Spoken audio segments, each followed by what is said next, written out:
Hello, I'm Chris Searles. I'm the founder and director of Biointegrity, and I'm going to read this new paper to you, The Value of Biosphere Earth equals all economic value plus all life value. And I will put information, background about the paper into the show notes and the comments section with the YouTube posting of this, in case you have other questions. But the idea is that we want feedback. We have about 2 weeks to gather feedback. We're going to release the final draft of this paper on September 20. So it's in pretty good shape now, but it could certainly be better with input from people we know and people we don't know. And I appreciate you listening. So here's the paper, The Value of Biosphere Earth equals all economic value plus all life value. The intro and summary of the paper. Earth is the only planet occupied by organisms.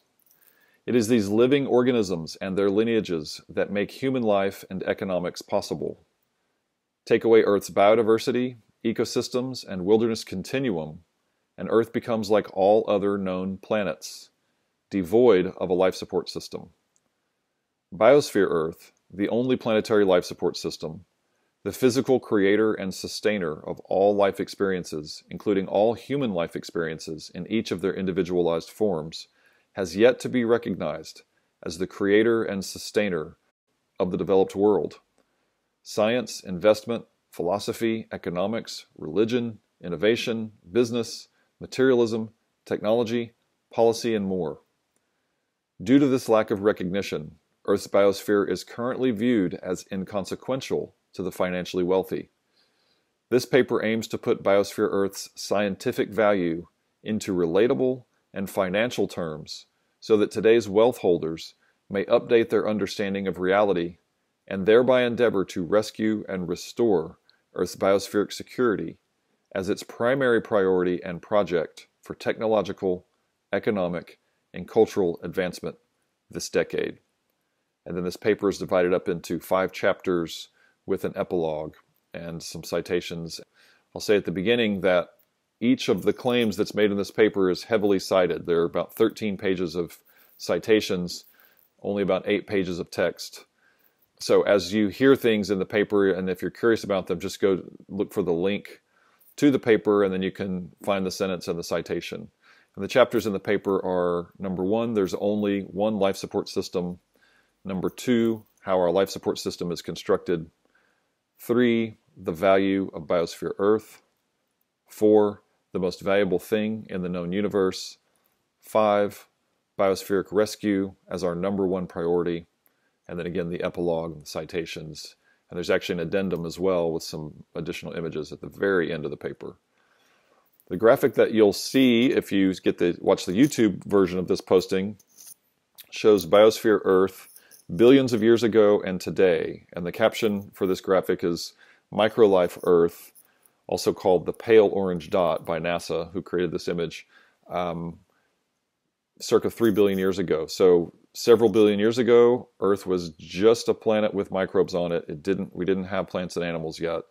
And then the Earth to the right of that says today, complex life Earth, also known as the pale blue dot or the blue marble, circa the year 2000. That's the world that we live in now with plants, animals, microbes, and other amazing creatures all living together all at the same time.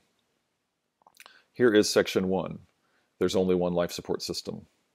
And this section begins with another graphic entitled Top 5 Candidates for Earth's Replacement. It shows the 5 planets closest to Earth that could host life.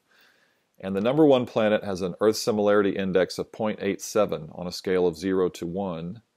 This is Proxima Centauri b, which became famous around 2016 as the enthusiasts for relocation saw this planet and thought, this will be great. And then by 2017, NASA had realized that this planet gets blasts of radiations from its sun that are about 14,000 times stronger than anything we've ever seen on Earth. So humans can't live on that planet. That's the closest one.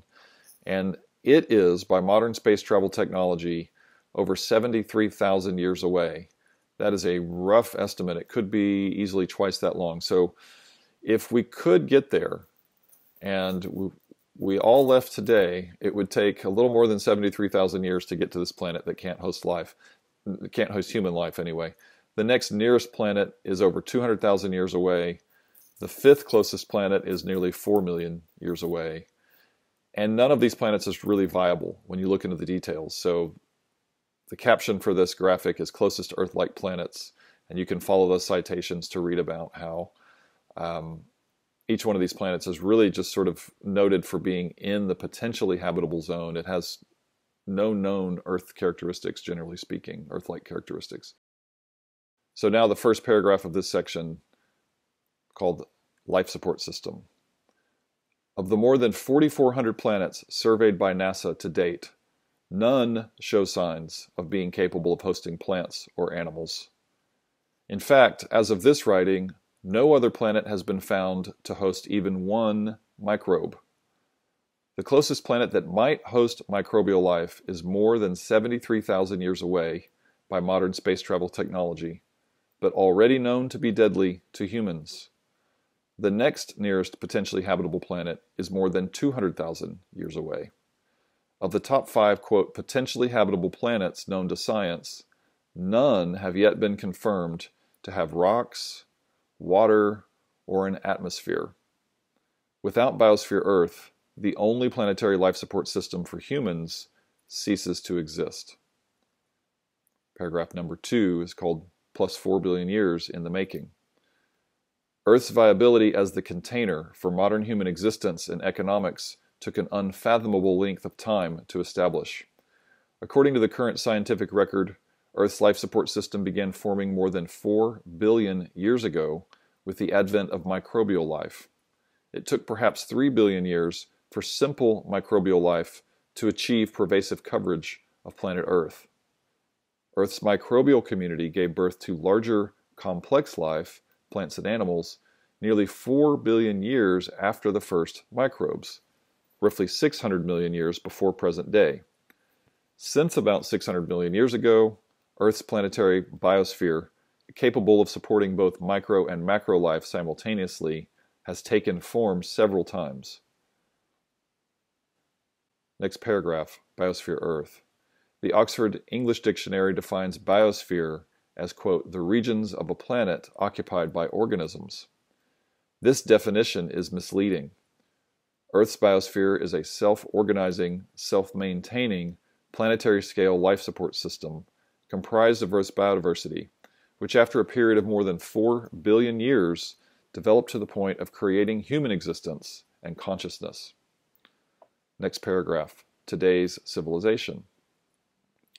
In each iteration, Earth's biosphere reformed with a greater diversity of organisms and attributes. Today's human life support system began forming roughly 65 million years before evidence of the first modern humans. Current science tells us the first anatomically modern humans, Homo sapiens, emerged in Africa roughly 300,000 years ago and dispersed across the planet about 180,000 years ago. Just 12,000 years ago, the last ice age ceased. Humans in Europe came out of their caves, and human beings similar to people today began cultivating crops and domesticating animals on a temperate climate Earth. Today's civilization, quote, the economic society, began perhaps 6,000 years ago with the material wealth-based monarchies and oligarchies of Sumer and Egypt. Then we have the graphic for how long to form humanity's life support system. This shows that microbes have been here over 4.4 billion years. Then came Protista, roughly 2 billion years ago. That's algae, some forms of seaweed, and some other large, simple organisms. Then fungi, about 1 billion years ago. That is mushrooms, of course, and the mycorrhizal networks beneath our feet, inside the soils. Then came plants and animals, just 600 million years ago. Then came our biosphere, roughly 65 million years ago after the dinosaur extinction event, and Earth sort of rebooted with a new biosphere. And then finally, modern human beings about 300,000 years ago. I also have a graphic that is a little bit out of left field, so I'm going to add a sentence to the final draft that tees up this graphic. And this one says, 11 reasons Mars will never be a life support system, meaning within any human scale lifetime. Section 2, how our life support system is constructed. This first paragraph is called a self-generating, self-integrating adaptive stack consisting of multiple interacting layers of micro and macro life. The occurrence and architecture of Biosphere Earth is, scientifically speaking, miraculous. Literally the greatest show on Earth, our biosphere is more complex, varied, and integrated than any human brain could possibly imagine. Not a single organism's origination, animation, ability to self-compose its body, or total contribution to Earth's life support system has yet to be mapped or explained by developed world knowledge traditions such as science, religion, or philosophy. The next paragraph, micro to macro. Like our bodies, Biosphere Earth is composed of and maintained by living and non-living structural elements. The non-living elements are few, primarily sunlight, rocks, minerals, water, other chemicals, and climate conditions. The living elements, also known as all the species of the world, build and care for themselves. Microbial life lives everywhere there is moisture, including on and in all organisms. Earth's micro to macro life collectively and individually generate the products and services humans require to exist, such as oxygen, food, and our physical bodies. Science doesn't fully understand how the system works, but it has established that the rich foundation for human existence is Biosphere Earth's simple and complex life. And I have here a graphic of this system. The caption is a model for the basis of our only life support system. And at the bottom of the graphic, you'll see structural non-living elements that are, it says rocks, minerals, chemicals, and climate. And then above that, several layers in the stack. And these are structural living elements. The biggest one is microbes, with the caption on and in all moisture, air, soils, and organisms. Above that come the protista, the soil communities formed by microbes, the fungi, the plants, and the animals. These are our service providers. These collectively generate our life support system services, such as the products that they generate, food, atmosphere, fresh water, and so forth. And on top of all of this stuff comes people in the stack. There's also superimposed behind the stack an infinity symbol that shows how all of these elements are interacting with each other all of the time, from the non-living rocks and minerals through the microbes, through the protista and animals, to create the products that people depend on. Next paragraph, vital organ ecosystems. All ecosystems are important. Ecosystems and biodiversity are to Earth's biospheric body what organs and microbes are to the human body. Ecosystems cover the Earth and, like the human body, function best when intact, robust, and undisturbed. Ecosystems are powered by the life living inside of them. Vital organ ecosystems do the most to maintain temperate climate and biospheric homeostasis, vitality, and life support services continuation. The vital organ ecosystems are the ecosystems that are the most productive and biodiverse. The maps below show where Earth's vital organ ecosystems are located. And there are 4 maps here. I'll just say quickly, the first 2 are land, and they show that the highest concentration of productivity, which is the same thing as carbon absorption on land, is in the tropics, primarily the tropical forests, and then beyond that in the subtropical forests and grasslands, and then the temperate forests and boreal forests, the forests of the north and south. Biodiversity concentrations are heavily concentrated in the tropics, primarily, again, tropical forests, but the entire tropical land-based ecosystems are really where biodiversity is most concentrated. So the caption here says, note the overlap of productivity and biodiversity on land and the overwhelming concentration of value in the tropics. Then for the oceans, they're not overlapping. We have the biodiversity being concentrated in the Coral Triangle, which is basically between South China and Northern Australia. This is Indonesia, Papua New Guinea, and other areas of Oceania, smaller islands, as well as along the coastal zones in the tropics. This is primarily where biodiversity is concentrated in the oceans. Productivity, or carbon absorption, is concentrated in the northern and southern oceans, the high latitude oceans, as well as in the equatorial oceans and in the coastal zones around the planet. So coastal zones are the only real area of overlap. There is quite a bit of carbon absorption in the coral triangle, but it is greatest in these plankton zones in the high latitude oceans, the northern and southern oceans. Final paragraph in this section is titled Significance of Indigenous Peoples. Material wealth-based monarchies and oligarchies, as well as today's industrialization and technology, have historically been the great destroyers of the biosphere without replenishment.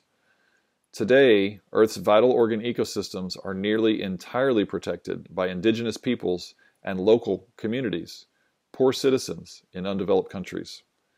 Indigenous lands currently contain up to 80% of Earth's biodiversity and the majority of Earth's carbon-rich wildernesses. The developed world and its life support system is protected by the non-materialist indigenous world.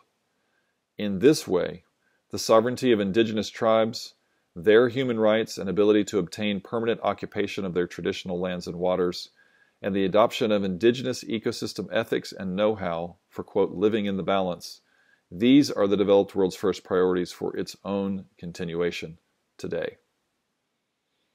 Section 3, the value of biosphere Earth. First paragraph here is called Ecosystem Services.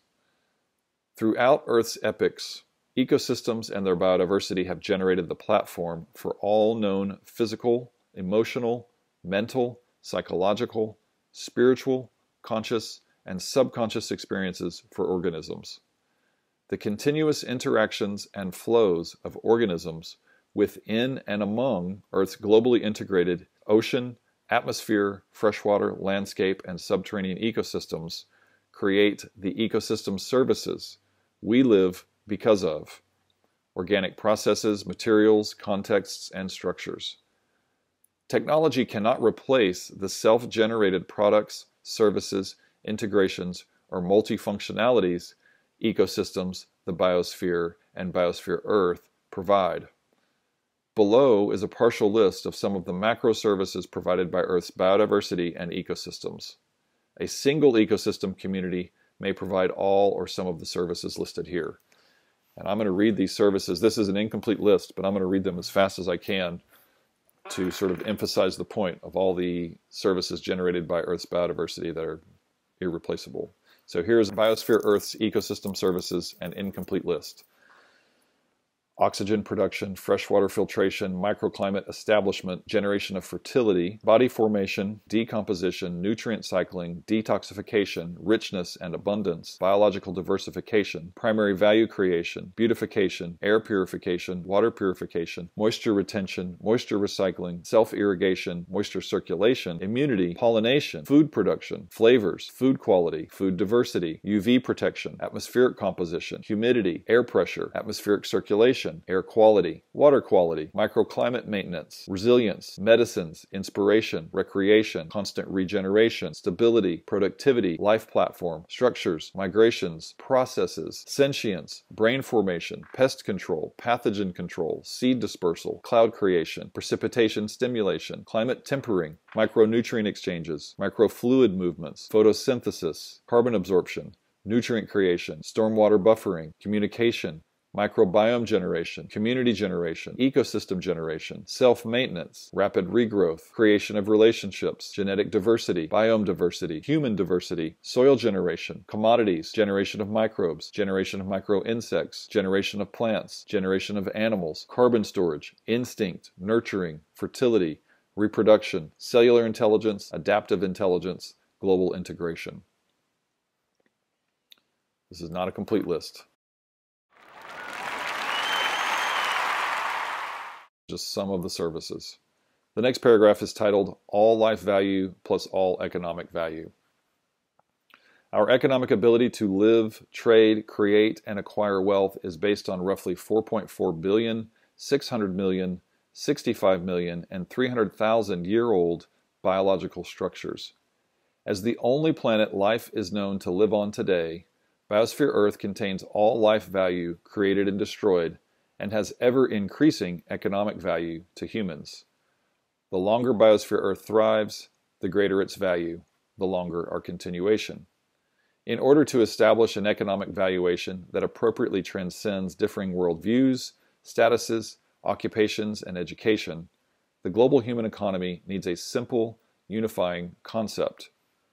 Direct value is the clear benefit a person or community derives from a product or service or process.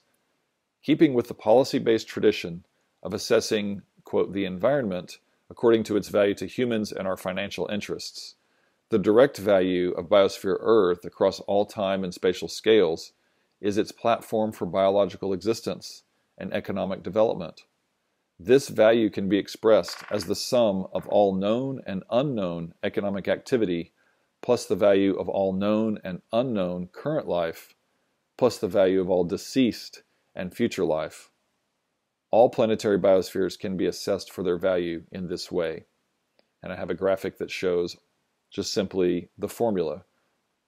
All economic value plus all life value today plus all life value forever equals the value of Biosphere Earth. Section 4. What is the value of the most valuable thing in the universe? And in this section, we start off with a quote from the book The Overstory by Richard Powers. There are 3 or 4 quotes here. First quote. There are 100,000 species of love separately invented, each more ingenious than the last, and every one of them keeps making things. So this first paragraph is called The Essential Advancement. Biosphere Earth is the only thing that gives humans life. Indeed, the Creator God of all physical life on Earth. Our essential advancement, then, is to align the developed world's way of living with Earth's life support system reality. What do our leaders say? Technology. Technology will save us. But technology is not the creator and sustainer of biological beings. And technology can't build a planetary life support system. Only Biosphere Earth can do that. Next quote from the Overstory. She has seen the dieback. Whole groves are vanishing. Now she sees a forest spreading across these mountains since before humans left Africa, giving way to second homes. And she can hear which side will lose by winning. The next paragraph is entitled Optimizing Biospheric Integrity. There is literally no time left. Bologna Aquino 2020, a study by 2 physicists, says civilization has a less than 10% chance of surviving past 2040 just due to deforestation. Additional megapressures on civilization's continuation, not including the pandemic, such as insect loss, species extinction, ecosystem destruction, desertification, resource depletion, invasive species, plastics pollution, toxics pollution, and climate change, to name a few challenges, are well known to be at or near their global tipping points. It is time to win a whole new kind of war on our own biospheric destruction. If you care about other forms of life, you block out the fact that virtually everything we do and buy in the developed world today, every electric car, every muffin, every piece of furniture, every computer key and keystroke, everything is deadly to other life. What would it cost to radically prioritize rescue, protection, and restoration of Earth's biodiversity, vital organ ecosystems, and wilderness continuum? Too much? What would it cost to make indigenous sovereignty, eco-literacy, and environmental care pillars of the material wealth economy? To radically update food production, manufacturing, waste management, water efficiency, and more, in addition to cleaning up our energy mix? What would it cost to advance the only human economy out of its current state of rapid self-destruction? To not only save the only life support system, but to invest in optimizing its integrity by making the developed world way of life biospherically constructive. The next paragraph is called The Economics of Salvation. Averting collapse is cheaper than allowing collapse, in too many ways to list. Investing 5% of, quote, excess wealth, monetary wealth doing nothing but increasing the value of monetary wealth, into saving economic markets, industries, investments, and human lives by saving the life support system creates new economic growth opportunities, demands new planetary scale industries, and calls for new forms of technological innovation, biospheric innovation. It is already known there are direct financial returns from saving our life support system. The UN's Biodiversity Rescue Plan, which calls for protecting 30% of Earth's lands and waters by 2030, shows, quote, at least a 5-to-1 return, plus hundreds of billions of tons of greenhouse gases removed from the atmosphere. The alternative to this plan is to not urgently invest in the life support system and allow the literal biosphere to collapse over the next 2 decades. Other research shows that converting our most biospherically destructive industry, agriculture, to a net regenerative system and allowing natural forests to regrow would absorb at least 1/4 of annual greenhouse emissions and generate again at least a 5-to-1 return. Yet more research shows that protecting all remaining land-based vital organ ecosystems and restoring 30% of the most damaged vital organ ecosystems would protect more than 70% of today's most threatened biodiversity, absorb about half of all greenhouse gas emissions, and be exceptionally low cost relative to all of the other forms of greenhouse gas reduction. Maximizing these investments reverses collapse and creates new wealth. Real-world programs like Right Tree, Right Place, Right Community, combined with first prioritization of indigenous rights and continuation ethics, can bring all of this together in the ways that are the most effective. Next paragraph is called The Economics of Collapse. For reference, a 2013 study showed that if the world's leading industries had to cover the costs of their damages to our only life support system, they would be in the red by more than $7 trillion per year.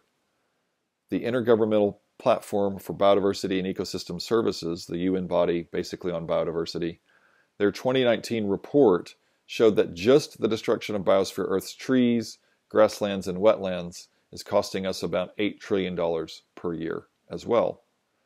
Meanwhile, anywhere from $8.7 to $36 trillion is stashed away in personal and corporate tax havens. It's also well known that numerous of the wealthiest companies and individuals pay far less than a fair percentage of earnings taxes. Again, these things are all cited, so if you're curious about these claims, just check out the paper, the literal paper.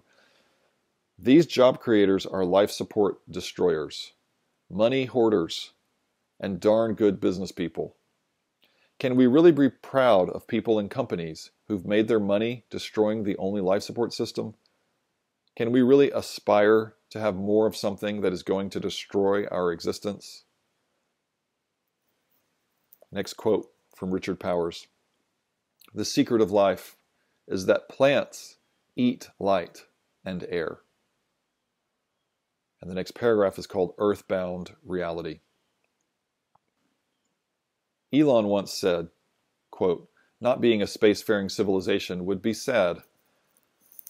Not investing in saving the life support system so that civilization might one day achieve Elon's goal is sadder. The wealthiest among us can afford to coordinate a small portion of their excess wealth and take on the most exciting questions of our times. How biospherically rich and secure can we make our future? Can we build a mutualistic relationship between our economic way of life and Earth's biospheric reality in the next 5 to 10 years? Can we reverse the harm of the last 200 years? Can the wealthiest among us learn to prioritize leaving ecosystems alone and support Biosphere Earth's existence so that it may continue to support ours? If not, how are they going to live on a planet with at least 8 billion economic humans? Section 5, the final section of the paper, is called Biospheric Rescue as Our Number One Priority. The first paragraph is called Number One Climate Solution. Regrowing Earth's almost demolished wilderness continuum is our most realistic way of solving climate change. All life is made of carbon and water. Life is the only currently available resource capable of absorbing greenhouse gases, reducing extreme weather, feeding humans, housing our life support system, and restoring global cooling and irrigation. And for this, I have the graphic of the sponge that is healthy soils, healthy vegetation on land, and the open water and the vegetation in open water. And so what this is showing is vegetation's direct influence on the climate, and that as moisture evaporates and transpires off of open water, it's captured by vegetation and soils, microbia, and they circulate that moisture amongst themselves. This action, depending on the scale of the action, can have extreme cooling effects, also known as microclimate, that can then affect the macroclimate. So the caption here says, healthy ecosystems create sponge, absorb carbon, circulate moisture, and cool the earth. And more on that in a future paper. Next paragraph here is called Moisture, Cooling, Weather, Carbon. Vegetation and biodiversity are extremely influential over the global climate. Not only do healthy ecosystems have the potential to remove gargantuan amounts of carbon dioxide from the atmosphere, and for that, see the previous section, Economics of Salvation, and those citations. Not only do healthy ecosystems have the potential to remove gargantuan amounts of carbon dioxide from the atmosphere, they contain and circulate moisture at all scales and locations in the biosphere, from miles below the ground to miles above. The macroclimate benefit of restoring rich, biodiverse ecosystems has not been fully quantified, but science has noted its cooling, hydrating, and extreme weather prevention effects. Moisture-rich ecosystems, especially vital organ ecosystem forests, co-determine air circulation and moisture circulation from local to global levels. Lush, green, life-rich ecosystems generate essential climate stabilization functions technology cannot, such as heat absorption, moisture storage, moisture circulation, hydrological security, flood management, extreme temperature buffering, and local cooling. The richer the vital organ ecosystems, Earth's biodiversity, and Earth's ecosystems, the wilderness continuum, the greater our economic security. This is a one-time, one-planet offer. Next paragraph is called Technology's Limitations.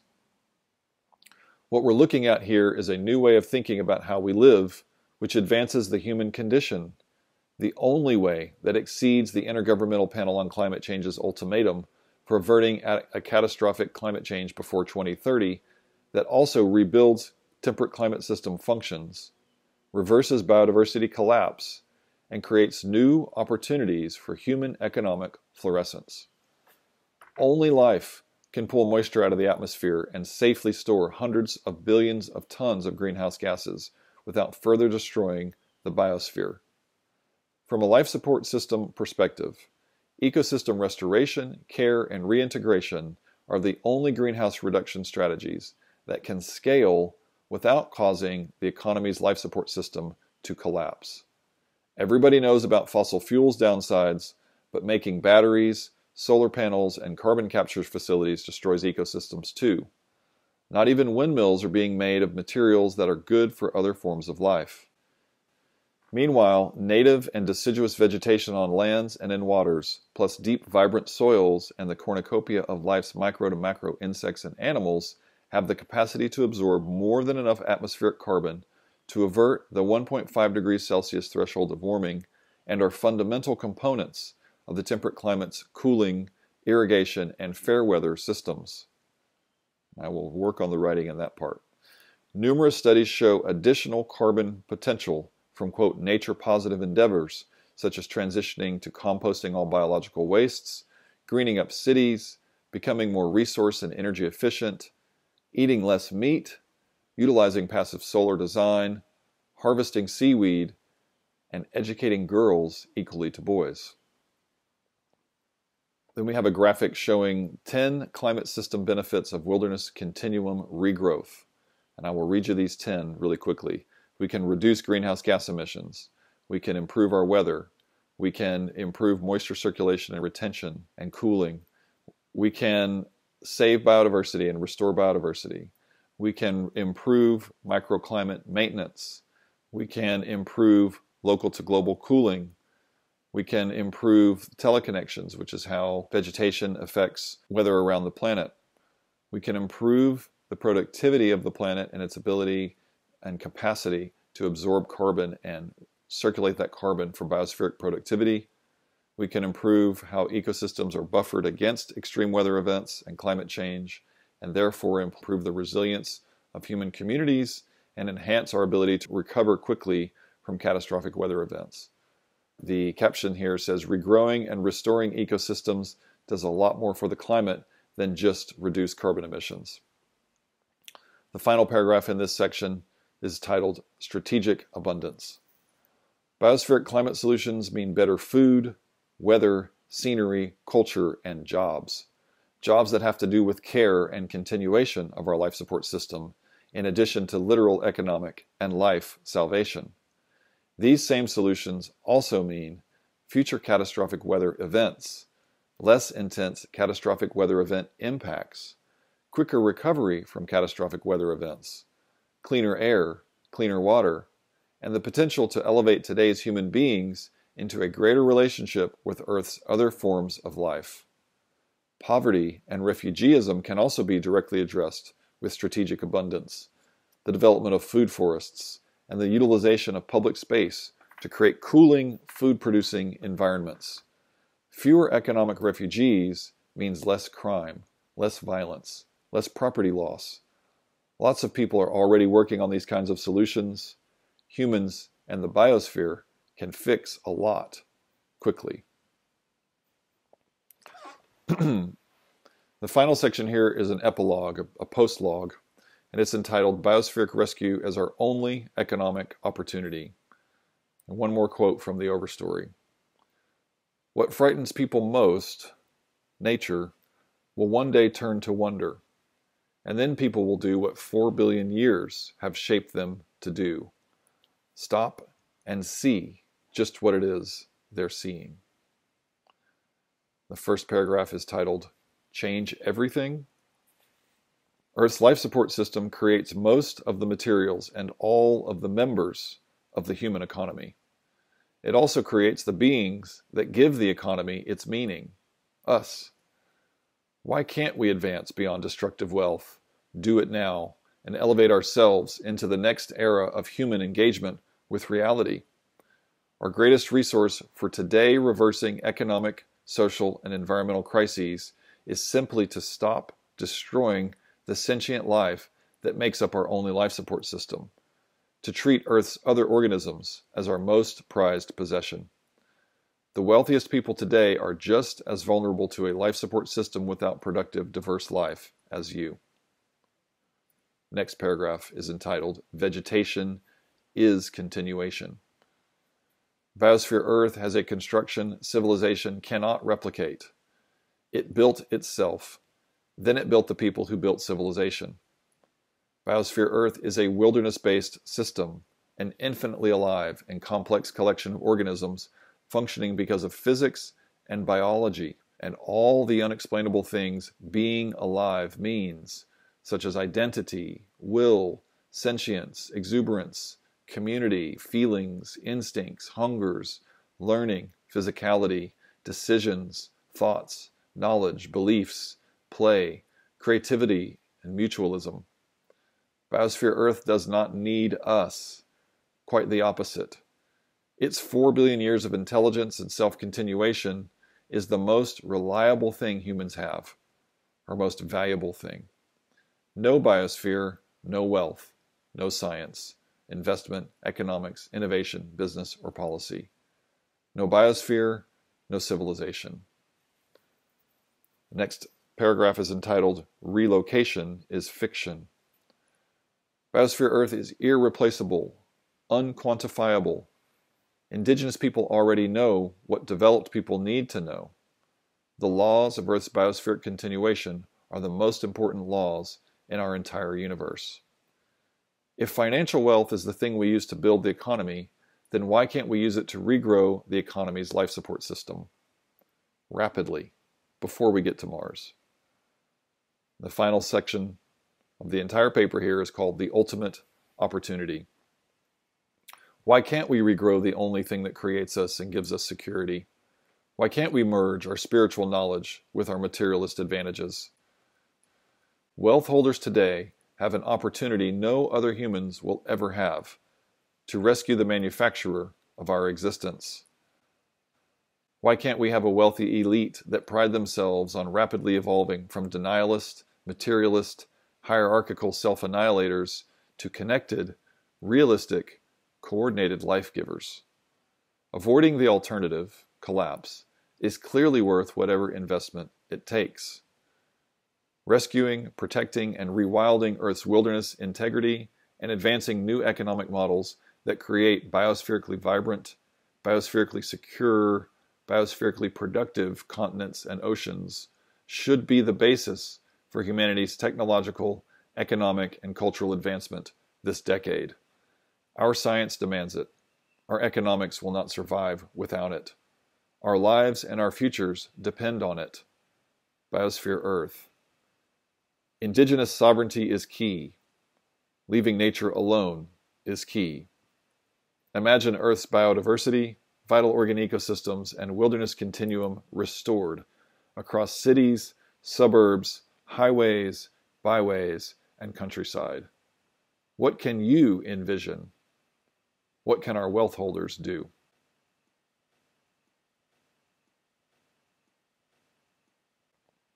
And there's a final graphic here that shows 3 Earths, 1990, 2020, and 2050. The 1990 graphic is a blue-green Earth, like the blue-green marble. The 2020 graphic is a brown Earth, a scorched Earth. And the 2050 graphic is a blue-green Earth, back to the blue-green marble status. The caption says, invest in regrowing Biosphere Earth. Total greenhouse gas reduction potential is equal to or greater than absorbing at least 2/3 of all greenhouse emissions since the Industrial Revolution. In other words, the studies that are cited in the section on economic salvation show that regrowing the living systems of our planet to maximum capacity would absorb at least 2/3 of all of the greenhouse gas emissions since 1800. That is potentially what we need to, quote, reverse climate change. Restoration of Earth's wilderness continuum also restores key temperate climate system functions, as listed in other sections of this paper, and Earth's biodiversity, as well as protecting our food production resources and reducing the incidence and impacts of catastrophic weather on humans. And that is the paper. I very much look forward to your feedback and input on it. We're already talking about rewriting the second half of the paper, making some changes to the flow, and being more explicit about the benefits to the climate of biospheric restoration. I just want to point out again that there are about 13 pages of citations here to back up the claims and conclusions that I've come to in this study, and that there is an addendum, and the addendum shows 5 critical images from recent studies. So the first is showing what parts of the planet are currently protected, which ones are human-dominated, which ones are undeveloped. Another image is a graphic that summarizes a 2016 study talking about how many humans are already in danger from the fragility of our life support system. Another graphic is summarizing that big statement from Bologna Aquino 2020 about the future of civilization. Another graphic shows where the #1 priorities are, the ecosystem restoration priorities are at global level. They're literally mapped for their value. This is the idea that you can protect the climate, reduce greenhouse gas emissions, restore biodiversity, all those things for the least expensive economic input by focusing on vital organ ecosystems, and specifically the tropics. And then the final graphic shows biospheric productivity from a study released in 1998, and this is kind of a good summation of the integrity that we need to restore to the planet. And with that, I bid you adieu and ask again for your comments on this paper. Thank you for listening all the way through to the reading of The Value of Biosphere Earth equals all economic value plus all life value. I look forward to hearing from you. Thanks again.